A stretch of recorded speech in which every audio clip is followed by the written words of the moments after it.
Business Growth Talks podcast is created and hosted by Mark Hayward. In this show, we talk about how to grow a business in the growth stage. The growth stage is often marked by rapid developments, increased revenue, and an escalating customer base. In each episode, we talk to entrepreneurs and business owners who have grown businesses, and we cover topics like scaling processes, market expansion, financial management, human resource and talent development, and customer retention. If you are looking for actionable advice, tips, and techniques on how to grow, run and build your business, this is the podcast for you. Welcome back to another episode of Business Growth Talks, where we deep dive into the strategies and stories behind scaling successful businesses. I'm your host, Mark Hayward, and today we have a very special guest who is an expert in navigating the intricate world of digital marketing. Joining us is Ashley Stanford, a seasoned digital marketing consultant and a freelance expert with over 15 years of experience. Ashley specialises in crafting strategic marketing plans that are not just about innovative but also deliver substantial results across multiple sectors. Currently, she holds the position of EVP at Executive Vice President at Client Strategy at Ticket Socket, and is the Vice President and co-founder of Ice Cream Social, a cutting-edge tool that revolutionises the word-of-mouth marketing in our digital era. Her expertise in customer acquisition and retention across various channels like email, search, and content marketing has set her apart in the field that she works in. If you are enjoying this content, please do consider subscribing and you won't miss an episode. And you can go to businessgrowthtalks.com for more information. Hello, Ashley. How are you today? Hey, Mark. I'm great. What a nice bio you put together. Oh, thank you so much. Thank you so much. It's all accurate. I hope all of it is accurate, and I'm sure we'll have a lovely conversation here. I'm really looking forward to this, deep diving into digital marketing and some of your unique and innovative approaches to digital marketing. So, Ashley, the first question I ask all of my guests is, what does a business mindset mean to you? Great question. And this was actually a hard lesson that I had to learn early on in my career. As I first started my career, I was mostly freelancing, consulting full-time. And I had this attitude of, I love marketing. I just want to do marketing. I'm a marketing person. And so I had that mindset for so long. And I used that crutch to kind of ignore important aspects of being a consultant or a freelancer and what that looks like. To me, I identified as a freelancer consultant because it meant I just got to focus on marketing. But I learned that you actually need to think of yourself as a business and have that business mindset in order to succeed. And some of those, tough lessons involve things like finances, taxes, sales, interpersonal skills, talking to people. And so, after a few years of thinking, I'm just a marketing person and that's what I like to do, I learned, okay, I need to approach this completely differently if I want to have a successful long career. And do you think So it sounds like you weren't entrepreneurial by nature. You very much enjoyed the domain, the digital marketing domain that you were in. Jumping forward, we will jump back, but jumping forward, do you think setting up Ice Cream Social was something that was a burning ambition for you to start your own business, or was it something that evolved through your career? It's definitely something that evolved and came a little bit later in my career. Before I started something like Ice Cream Social, I wouldn't say mastery because, ever evolving, but learned how to actually treat myself as a business and my consulting freelancing career as a business and have a business mindset before I went on to do, bigger things. Yeah. A mentor that I had for a long time when I was in corporate, I've told this story many times, but he said to me, even in corporate world, everything is sales. So you're selling a product, you're selling a service, you're selling yourself, you're selling yourself to gain more business, you're selling yourself for a promotion. It's just everything is sales. And it was quite a game changer for me in that mindset to actually think, okay, so I'm selling every day. I'm going in and I'm looking to sell myself for promotion every time. Was there a mentor that you worked with, or like how did you then move to the entrepreneurial world? Was it, like you said, it evolved, but was there input from friends, family, mentor, coach? Yes, I mean, I've always had great mentors that I've worked with, and I still work with them to this day. One of them is a co-founder of Ice Cream Social with me. One of them's the CEO of Ticket Socket, and then another one with another agency I consult with. And then it looks like we're both, for those of you listening on the podcast audio, but on video, it looks like we're both avid book readers. Yes. So, there's all my mentors behind me as well. Mentorship has definitely been an important aspect of growing. And along the lines of what you're saying about no matter what, you're always kind of in sales. I've always had this thought of no matter what role I'm in, I'm still a preneur. In some cases I am an entrepreneur and I have my own consulting. In some cases, I'm an intrapreneur where I'm working within a company, but still have that preneur mindset and growing and developing new things. And then in some cases, I'm a solopreneur where I just have my projects that I like to work on by myself. Yeah. And you can have all of that at the same time. Yes, you absolutely can. Moving on, tell me one thing about your upbringing which reflects on who you are today.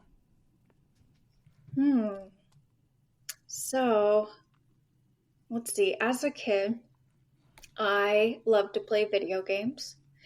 And growing up, I played them with my brother. Growing up, we really only had one or two games. Okay. 2 games, really. And once you beat a game, you beat a game. And I feel like kids these days, once you beat a game, you get a new game and you move on and you keep getting new games. Or, you've got games that are ever evolving like Fortnite and, things like that. But many years ago, my brother and I would replay the same games over and over again. And to keep it interesting, what we would do is create new challenges to really optimize our results. So, big Mario fan, so we'd play a lot of Super Mario Brothers, and we'd say, okay, this round, let's see how many coins that we can get. Right. Like, don't miss a coin. Let's complete the whole game, get as many coins as possible. Right. And then another time we'd say, okay, let's see how fast we can beat each level. And then you can kind of layer them. And as I got older and I started playing around with marketing, I first started in search engine optimization, which 15 years ago, 17, however many years it's been now, way different game than today, way easier. But to me, that was my new video game. And I realized digital marketing was where I want to be because no matter what campaign you have running and the different marketing channels, emails, Facebook ads, SEO, there's always this component of tweaking and doing things better. And I love that. I love the tinkering and I love that marketing feels like playing Mario Brothers. Oh, amazing. Amazing. Yeah. So what drew you into marketing? You said it was about the relationship with your past and in your history of playing games, but what started you on that path to have marketing part of your life? Sure. So in high school, which reflecting back, I find so interesting because I grew up in a very small town, an hour from any kind of city, small farm town. So very small school. You kind of know everybody in your city type town. And we had a club called DECA, which some of you listening were probably in DECA or have heard of DECA, but essentially it's kind of like a business and marketing club. Okay. And I was not the best student. I just didn't do good in school. And the classes that I took that were part of DECA were honestly some of the only classes that I got decent grades in. And we had really cool opportunities to compete, doing things like sales and marketing competitions in high school. So I was exposed to that early on. And as I graduated high school, that just seemed like a natural fit because it was really the only thing that Tell me about being honest. No, I appreciate the honesty, and I'm sure you probably weren't as bad as what you're painting the picture of, but I'm glad you found marketing as a domain to sort of deep dive into. So tell me about the concept of Ice Cream Social and what specific market it addresses. Sure. So the idea behind Ice Cream Social is to turn every single customer into an influencer for your brand or your business or your event.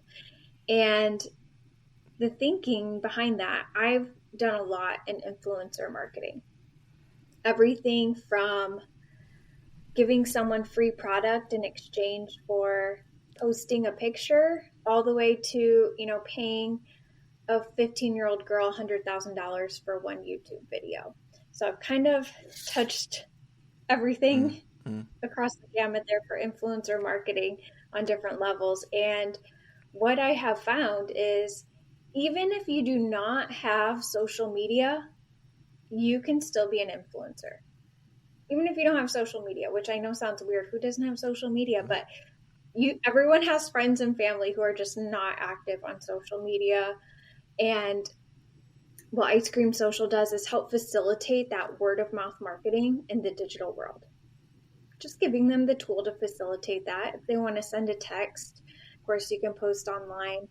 And it was really developed from a need. I had clients that were struggling and said, hey, I need to sell more tickets to my events because I focus in on event marketing.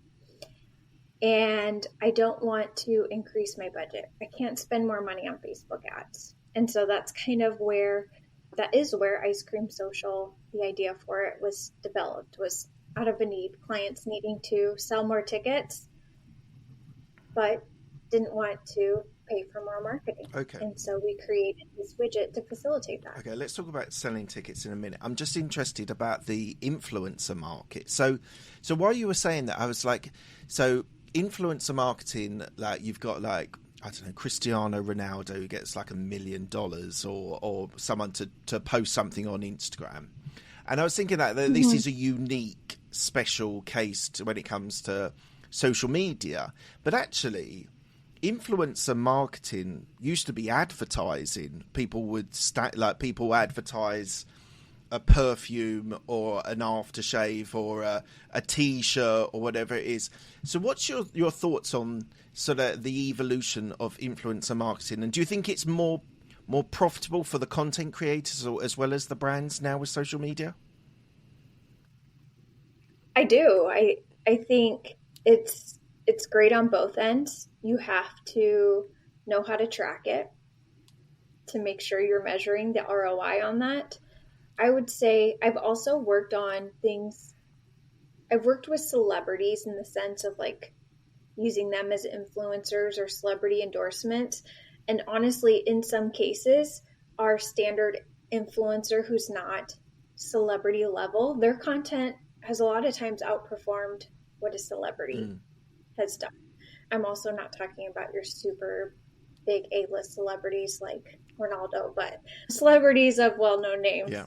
And as long as you know how to measure it, you know what the end goal is, they have the audience that you're trying to reach and they have an authentic relationship with them and they're engaged, you can see great results. Do you think ads, when you see so if you're on TikTok and you see an ad symbol come up at the bottom of TikTok, I instantly think I'm kind of turned off by that. I'm like, I much prefer you producing content that's authentic to what you really love or whatever the passion is or whatever you're sharing on TikTok. Is that just me, or is that generally across the board that when you see that ad symbol on TikTok or on Instagram, how does that translate? Because you said it's all about ROI that you can achieve on the platform. Yeah. Is that just me that's being unique about the way I get turned off by an ad, or is that something that other people experience? I think it's 50-50. And the reason I say that is it depends on what kind of relationship you have with the person in that ad? Is that an influencer that you follow and engage with all their content and love everything they're selling or talking about? You're not going to be turned off by seeing ad on it. You're going to want to support them. If it's just, you kind of know who they are and you're getting the ad, or you don't even know who they are and you're getting the ad, then yeah, that can be a turnoff. So that is, something to consider again, is just, what is their relationship with their audience? Yeah. Okay, let's go deep dive into Ice Cream Social. So it's about selling tickets. I could actually do with your help at the moment. I'm doing my 500th episode is coming up of my show. Oh my God. Amazing. And I'm doing a live ticketed event in London on the 17th of May, and I'm out there selling tickets, friends, family, network, building the audience, reaching out to people from that ticketing aspect. So would that be, how does it work with Ice Cream Social? How do you help people sell tickets in that method? So Ice Cream Social, essentially what we do is we can bolt it on to any website or checkout flow. So we have, different partnerships with different ticketing companies or, booking companies. And essentially what happens is somebody goes through the checkout process, and on the confirmation page, they get an offer. Something along the lines of, hey, this event would be way more fun if your friends go with you. So why don't you invite them, send them this promo code, and if you get 3 friends to buy a ticket, we'll give you a ticket refund or a gift card or something, whatever prize that we deem is worthy. Yeah. And it doesn't have to be 3 people. It could be 5. Yeah. It could be 10. Yeah. There's some factors that kind of we decide. what have been the challenges that you've faced developing Ice Cream Social? I would say, technology moves fast, and so we're always ever evolving our product to keep up with that. Honestly, sometimes the trickiest part can be integrating to other platforms. We've had some great conversations with some huge well-known companies to integrate our tool, but then we find out it could take us 2 years to finish the integration because the other company's tech stack is so ancient because they've had it for so long and just keep building on top of it.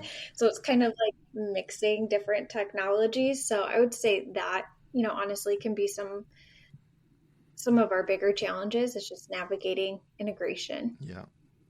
And how do you measure? I was just going to say, how do you measure success for Ice Cream Social? What are the metrics that you use to measure that? Great question. So some of the basic measurements is, of course, how much traffic we bring to your site, because we consider every customer an influencer. So all the influencers are sending out their links and bringing traffic back to your website, and very highly targeted traffic to your website, because they're inviting their best friends who they know want to go with them, or their parents or their brother, sister, that sort of thing. So traffic, we do measure that. We measure conversions, how many sales Ice Cream Social brought in for you directly, and revenue, how much additional revenue Ice Cream Social added to your bottom line. And what's the sort of pricing model that you use for this business? Sure. So for most of our clients, we offer Ice Cream Social at no monthly cost. So they get to use the tool, and if it works, they pay us out almost as like an affiliate or promoter of their event. So we'll charge a small percentage of the revenue we generated for them. Right. Not their total revenue, only the revenue of sales that we generated for them. Oh, that seems perfectly fair. And and your team, what's the makeup of your team that helps you there? So our team is mostly dev, so we can keep our product, stable, advancing, and we probably have a smaller sales team than most people would think. We really focus in, rather than going out there and pitching and trying to do sales for, different individual clients, we focus on our partnerships and our channel partners and allow them to bring us the clients. So we focus on nurturing those relationships to kind of feed our sales funnel. Interesting. Okay. Yeah. Can you explain how Ticket Socket, your other role, empowers event directors and how it's a game changer in the event management system? Yes. So at Ticket Socket is a white labeled ticketing platform and registration solution. We power a lot of big brands, Spartan, Ironman, your color runs, a lot of circuses, lantern festivals, you name it. We ticket all kinds of events. And the thing is, you've probably never heard of Ticket Socket because we're white label. So that's why clients like to come to us, because branding is very important for them. They want a streamlined process for their end user so that their end users never leaving their site and branding experience. The other one is data. You own all of your data. The data is yours. Your customer data is your greatest asset. A lot of ticketing companies these days, you either share the data or they also have ownership in the data and they're remarketing to your customers other events, other competing events, and money.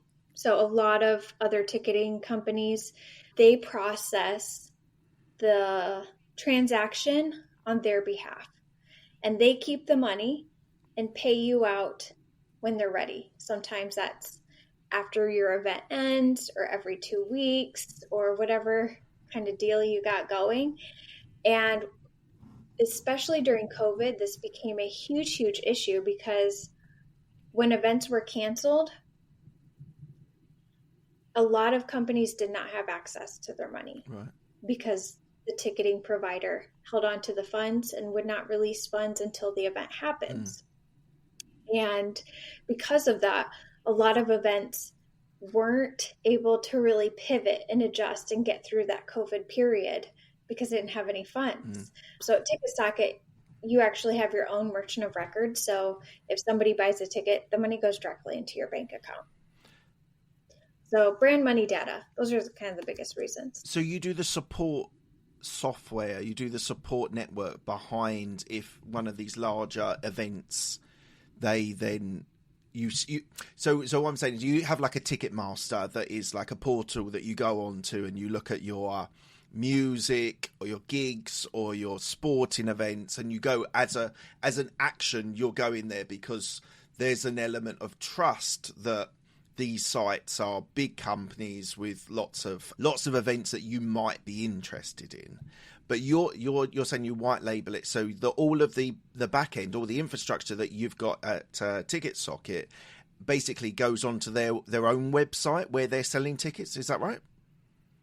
Correct. Yes. That's very straightforward. I love that. I think that's a really smart way of doing it. If you're familiar with like WordPress or Squarespace, like that's an infrastructure you're using to build your website on. Yeah. And so you don't know, unless you're like super savvy, you don't go to a website and be like, oh, this is a WordPress website. Yes. So it's kind of like Ticket Socket. You go to buy your tickets and it looks like you're on that event's website and they have their own checkout flow, but really it's our software kind of powering it in the back end for them. And I think it's interesting you say that you don't hold the data for any marketing purposes yourself. The whole data is owned by the owner. Why was there because obviously data is master of the universe at the moment. It's the key metric. It's the key thing that most people want to be able to do for other marketing purposes. Why did you make that decision at Ticket Socket? Because that could have added valuable data for you to be able to use for other clients or other strategies. Yeah, sure. And those are conversations that have come up a lot of, oh man, if we had everyone's data, we could do this, this, and this. But, at the end of the day, that was some of the biggest gripes of people that were coming to us to use our software. Because let's say you think of a lot of these fun runs or, local events, local concerts, and they're using some of the bigger name platforms out there and they're emailing and, retargeting ads, SMS to your customer list for competing events. It may not be competing on the same exact day and time, but it's competing for money.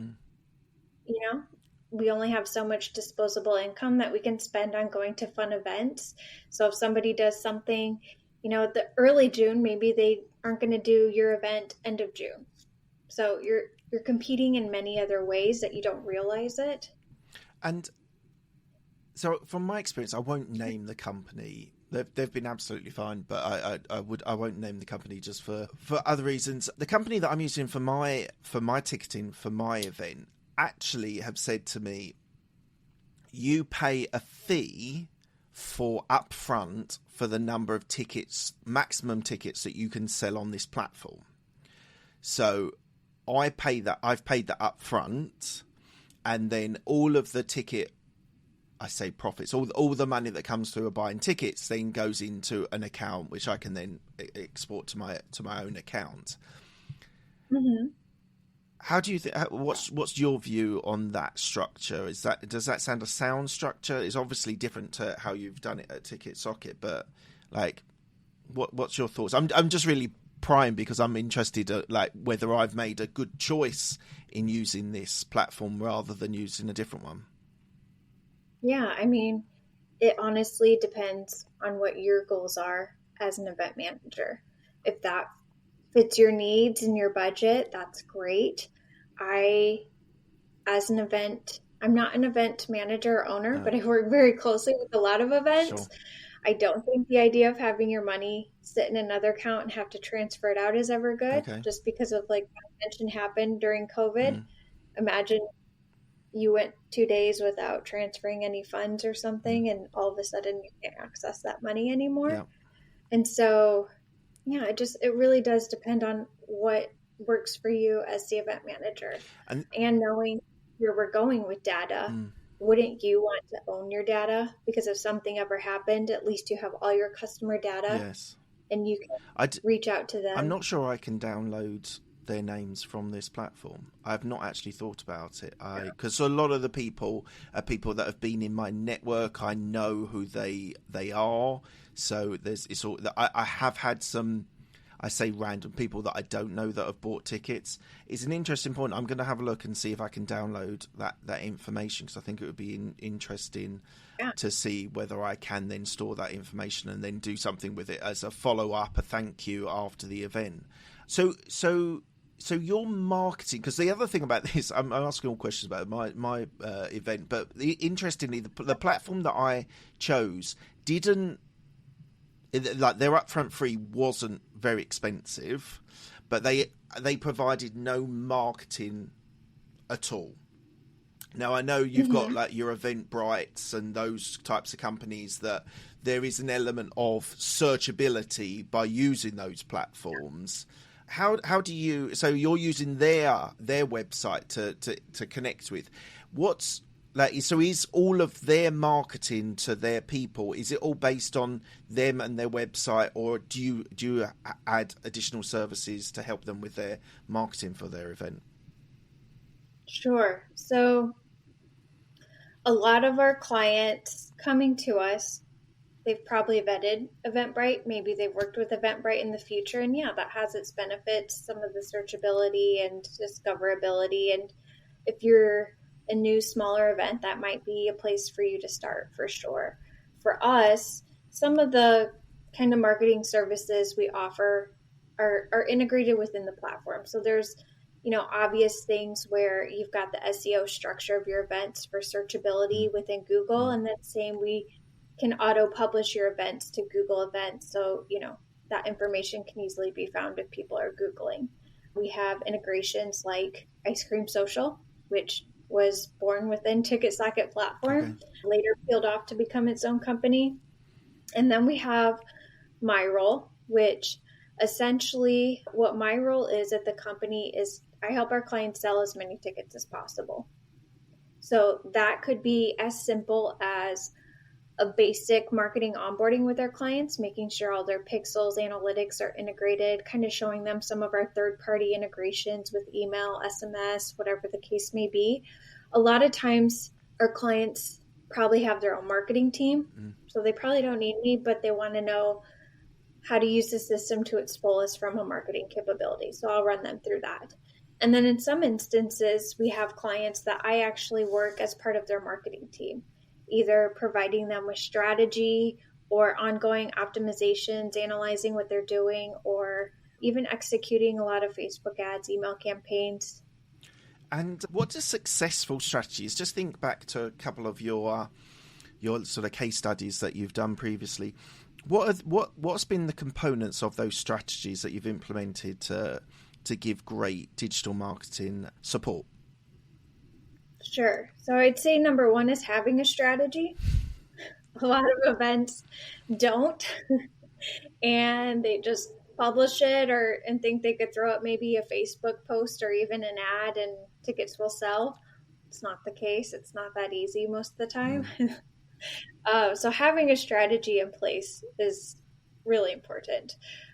Two, part of that strategy is a phase where you are really building up your event, really getting people excited about it, generating leads for the event where you're getting people's email address, phone number, because the cost for you to acquire an email address or a phone number is usually pretty nominal, maybe $1 or less, compared to acquiring a customer. You're going to pay a lot more money in a Facebook ad, for example, to acquire a customer than you are to get their name and email address. If you have their name and email address, you can email them and text them as much as you want for a lower cost than continuously running ads to them. So the biggest piece, if you don't have this, I've seen a lot of failure, is having a primed list that are excited about your event before you ever go on sale. So that's one big component of it. The second one, I would say, or third, you don't want all your eggs in one basket. So I mentioned a lot about running certain ads on a particular platform. You don't want that to be your only go-to, because I've seen some pretty terrible things happen where accounts get hacked or all kinds of things, and then you don't know how to pivot. You don't have a list. There's nothing you can do, and you're kind of at the mercy of this platform. So making sure you have a very well-distributed marketing plan with different marketing channels. We'll be back after a quick break. If you want tips and strategies on how to start, grow, and monetize your business online, check out the Digital Revolution podcast with Eli Adams. We interview digital experts from around the world that share their personal stories. They talk about what they're currently working on and where they see the future going. But most importantly, they share tactics in their specific area of expertise with the hope of helping you improve your digital presence online. You can listen to the Digital Revolution podcast on YouTube, Spotify, Apple, iHeartRadio, or simply click on the link in the show notes below.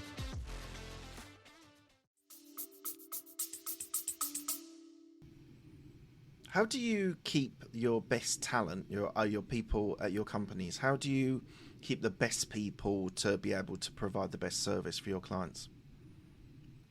Sure. So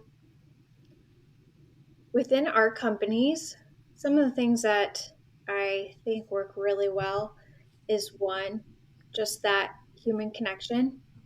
We all genuinely care about each other, know each other.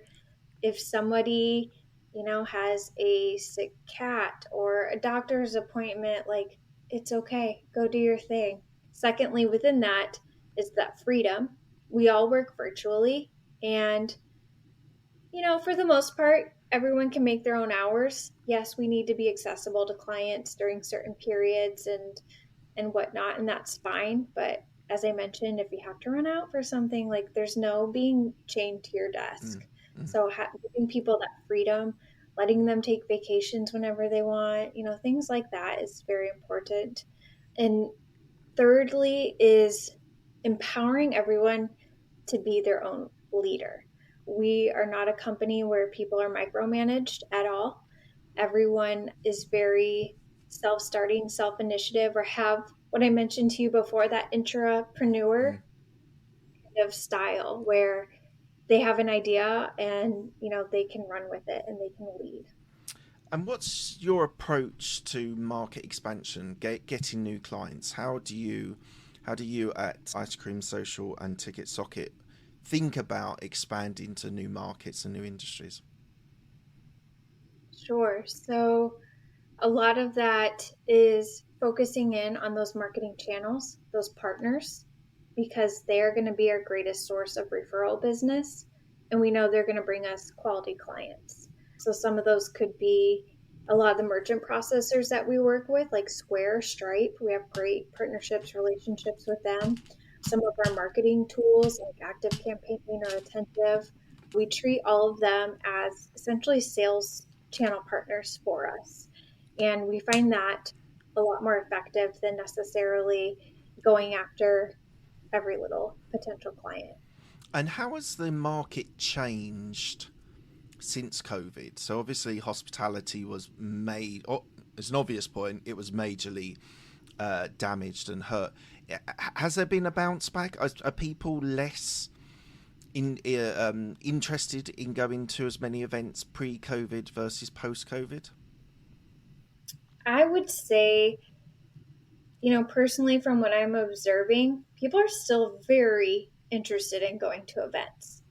The type of events have evolved because our attention spans are maybe harder to keep. Yeah. So your event can no longer just be the same event you've always put on before COVID.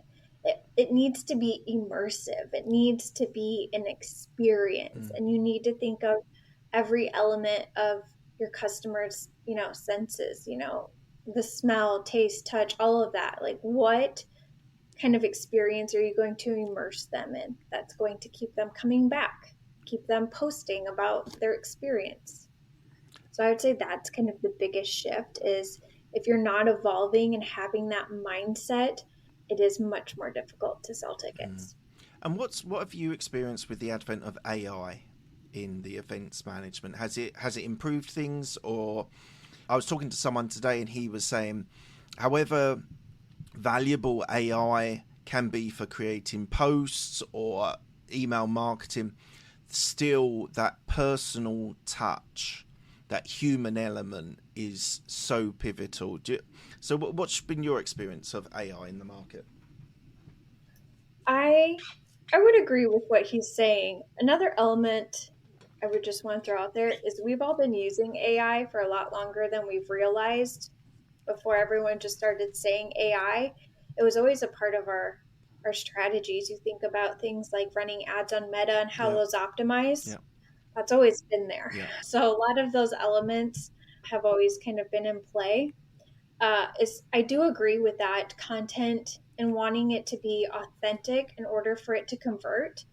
AI can write a lot of really great things, but you still do kind of need that human element to get it to convert, to push people over the edge. And one thing I like to do when I am using AI for writing support is I don't necessarily put in a prompt and say, hey, I need an email that promotes this event and gets people really excited and gets them to click the buy button. What I do is I actually write my email first, then I'll put it into AI and ask it to optimize it. And then after that, I'll still kind of read it and give it that human touch if it's missing that. Granted, as you get more advanced with your prompts and everything, but I do agree that human element is still important. Look, we're coming towards the end of the interview. It's the same 6 questions to all my guests. They're quickfire questions. They don't need a quickfire answer. What's the best decision that you've made?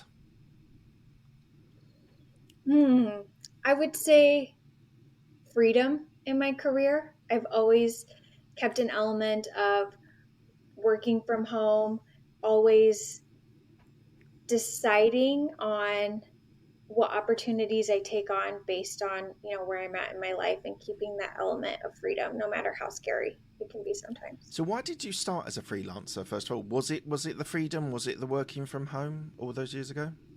When I first started, it was the idea of having no ceiling on how much money I could make, no ceiling on my income, and having full opportunity. And then I had children, so it was flexibility, and then time, and then, financial, and then opportunity. Just kind of always wanted to keep that freedom, no matter how I defined freedom at that time. Amazing. What's the best piece of advice you've been given?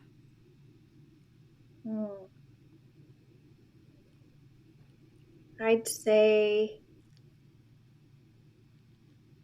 bet on yourself and just go for it and just ask. I think very early on in my career, when I first started, I was charging such a low rate because I was so nervous and feel like I had enough clients and I was young. And someone was like, no, you need to 5x what you're charging. And so I was scared to death because I was like 20 years old. But with my next client, I was like, this is how much it costs. And they said yes. And that changed everything.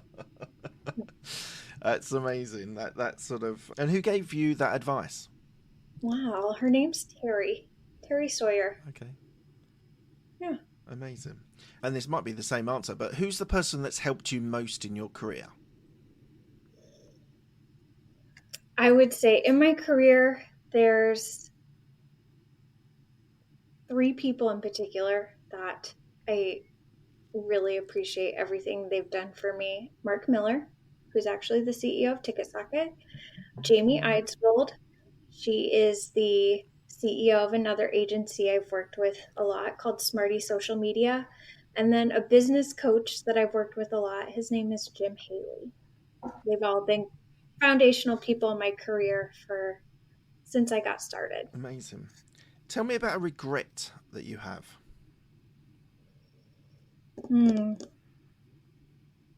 I'd say maybe not always taking chances on some personal projects or putting some personal projects off to the side and always, focusing on where the money was at. Once I've, kind of made that shift and focused on some of those personal projects, the money follows and you're much more happy. Yeah, that's so true. That's so true. And what are you most proud of?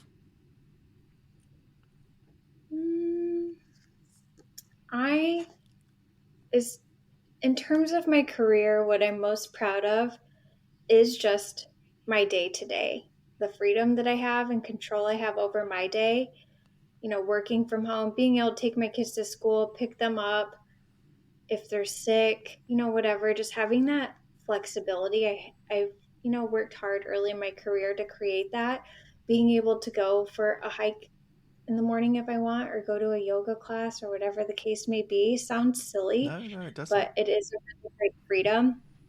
And everybody, the people that I work with are my best friends, my family. Nice.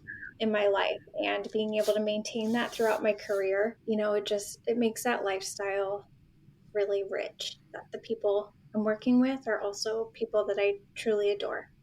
Just on the element of freedom, why, because you've mentioned this now 3 or 4 times in our conversation so far, why is the essence of freedom, do you think, so important for you? Gosh, I'm so glad you asked that. So let me see if I have the book here. Yes, so there's this book I read called The Desire Map. Okay. By a lady named Danielle Laporte. I think I'm pronouncing it correctly. Okay. And it's really more of a workbook. You can see I've got lots of highlights and sticky notes. Yeah. And I read this book early on in my career, and I actually revisit it every few years. And it takes you through a series of exercises, and it'll take you a few days to do it. It's pretty long and intensive, but when you get to the end, you're left with these 3 to 5 core desired feelings of how you want to feel in your life every day. And one of those words that comes up every time I redo the book, a lot of the words change because I'm evolving as a person. Yeah. My life looks totally different every few years. Yeah. But the one word that's always been there is freedom. And obviously I know here in America, we have a very different term for freedom, and it's very beautiful and we're very blessed. So for me, that term has always evolved. Before it was like financial freedom, time freedom, opportunity freedom. So it's kind of the filter that I use when making decisions. Is this going to, if I say yes to this project, will I still be allowed to do this in everyday life? But why do you think freedom is that point for you? Because as you say, like, it could be financial freedom, it could be opportunity of freedom, but I'm just really intrigued by the evolution of freedom throughout your life. And look, I live in the UK, you live in America. We do have freedom as a right that we all are allowed to an extent do what we like to do. And in other parts of the world, unfortunately, whether it's your sexuality or your gender or your lifestyle, you don't have those freedoms. I'm just really just want to press you on why you think that is so pivotal, and it has evolved, but why it's so pivotal for you. Yeah, that's a great question that I haven't put a lot of thought into. I mean, there's a few things that come to mind. I mean, one, growing up, I grew up pretty poor. Not that I went like completely without. My parents still took good care of me, but always having that hunger of wanting more for my life. I'm someone where I need everything in my life to feel in sync or I'm not happy. There's no way I could go to a 9 to 5 that I didn't absolutely love and come home and be able to be the person that I need to be for my kids, for my family, my husband, my friends. Honestly, Mark, it was probably something from a past life that just hasn't come to the surface for me. And the other point you made about what you're most proud of is having friends that are your colleagues and friends who are your mentors. I think you're very, very blessed to have that. I think if you go into more the work, the employee role, people just don't have that. People just people come and go. Like I know in my corporate job, I did corporate for 14 years, and I know you can have quite deep and quite intense relationships with people in those in those companies, and they move or you move, and they just drift. They just absolutely drop off the radar. Is this something like, it sounds like you're very proud of that, and you're very like grateful of the fact that you've got colleagues and peers who are your friends as well? I am. I'm very proud of that and very, very grateful.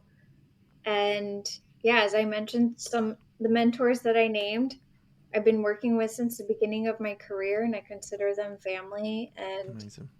yeah, that's very important to me. Amazing. So it's,